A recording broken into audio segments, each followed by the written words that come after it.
கரூர் விஷயத்தை பத்தி ஊருக்கே தெரியும். ஆனா போடு, விஜய் மேல பழிய போடு.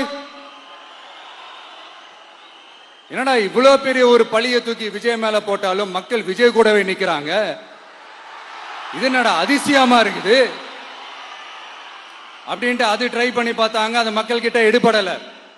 சரி, அடுத்து வேற என்ன பண்ணலாம்? முடக்கு, ஜனநாயகனா முடக்கு. படத்தை முடக்கினா கொஞ்சம் பையன் கொஞ்சம் டிஸ்டர்ப் ஆயிடுவான். அதனால படத்தை முடக்கு. இது யாரு முடக்கினாங்கன்றது உங்களுக்கே தெரியும். அது நான் சொல்ல வேண்டிய அவசியம் உங்களுக்கு இல்லை. ஆனா இவன் நாடா இவன் படத்தை முடக்கினாலும் அவன் பாட்டுக்கு அதை கண்டுக்காம அவன் பாட்டுக்கு வேலையை பார்த்துட்டு போயிட்டே இருக்கான். அதுவும் எடுபடல.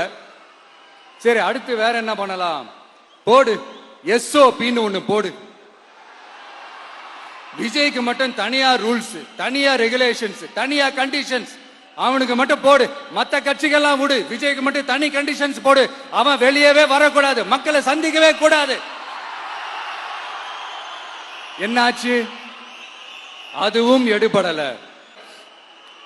அது மாதிரி எத்தனை சோதனைகள், எத்தனை வேதனைகள் நீங்க கொடுத்தாலும் இந்த திமுக நாளையோ இல்ல இந்த பாஜக நாளையோ இல்ல இந்த மற்ற பலர் நாளையோ இல்ல எந்த